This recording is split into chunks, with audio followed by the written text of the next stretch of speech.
हैं, हर कोई प्राप्त करा दे इसकी भी कोई गारंटी नहीं है भैया। क्यों? क्योंकि आजकल व्यक्ति गुरु तो बनाते ही नहीं। हाँ, एक हमको मिले, कहने लगे हमारे 1,32,000 शिष्य बन चुके हैं। हाँ, मैंने गुरु जी का नाम क्या है आपके? बोले अभी कोई दिखा नहीं जिससे हम दीक्षा लें, और गुरु मंत्र बांट रहे हैं महाराज। हाँ, बड़े बड़े गुरु हो गए हैं, जिन गुरुओं ने गुरु दीक्षा नहीं ले रखी, गुरु मंत्र ग्रहण नहीं कर रखा, वो गुरु पद पे बैठ गए और गुरु दीक्षा बांट रहे हैं महाराज। गुरु दीक्षा ना हो गई महाराज, मंदिर का प्रसाद हो गया, लेते जाओ। हाँ जी, लेते जाओ जितना ले सको। तो जब महाराज खुद गुरु के पास कुछ नहीं है तो वो आपको क्या देगा? और व्यक्ति दे वही सकता है जिसके पास कुछ हो।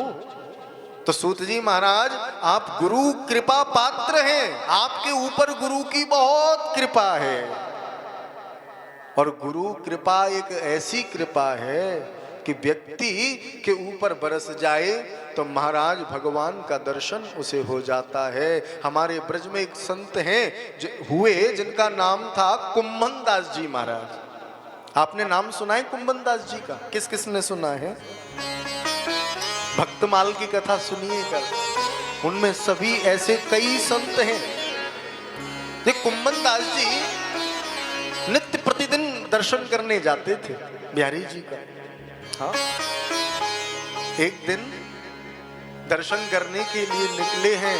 आहा, चौराहे पर भीड़ हो रही है और महाराज कुम्भन दास जी जब दर्शन करने जाने लगे तो भीड़ को देखा तो कौतूहल बस भीड़ को हटा के देखने लगे कि यहाँ हो क्या रहा है।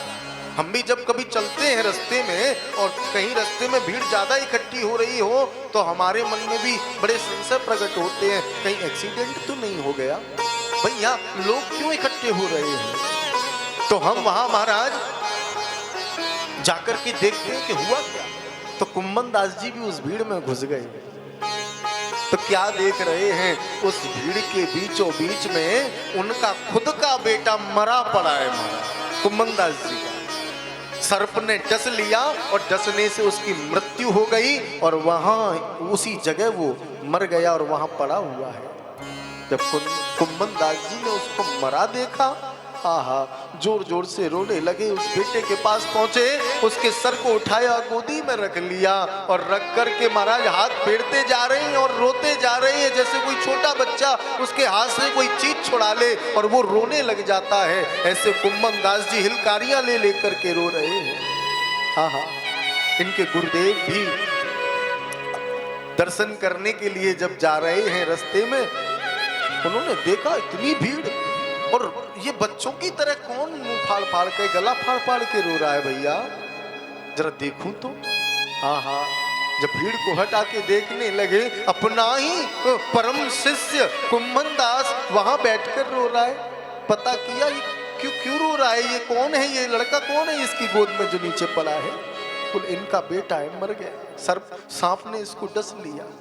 अच्छा, अरे बेटा कुम्भन, तेरा बेटा सर्प के डसने से मर गया, तू इसलिए रोता है? ये तो भाई कलियुग जीवन है, इसमें तो आना जाना सबका लगा हुआ है, कारण बनता है जाने का। तेरा बेटे को जाने का कारण था सर्प का डसना, सर्प ने डसा, तेरा बेटा चला गया, अब तू इस बेटे के लिए रोता है। इस बेटे को मर गया, उसके रोने के लिए तूने जन्म लिया है। कुम्भन दास जी कहने लगे, नहीं गुरुदेव, मेरा बेटा, मेरे बेटे को सर्प ने डस लिया, मैं इसीलिए नहीं रोता। तो इस बेटे ने मर करके मेरे घर में 13 दिन का सूतक लगा दिया, अब 13 दिन तक मैं बिहारी जी का दर्शन नहीं कर पाऊंगा, ये सोच सोच करके मैं रो रहा हूं गुरुजी। जब ये बात गुरुजी ने सुनी तो गुरुजी प्रसन्न हो गए, गदगद हो गए और कहने लगे, कुम्भन, तेरी इस भक्ति से, इस श्रद्धा से मैं प्रसन्न हो गया बेटा, आज मैं तुझे आशीर्वाद देता हूं। आज तक तू बिहारी जी का दर्शन करने गया, आज के बाद बिहारी जी अपनी राधा रानी के साथ स्वयं चलकर तेरी कुटिया में तुझे दर्शन देने आएंगे। बोले वृंदावन बाके बिहारी लाल की। हुई इस दास पर कृपा बना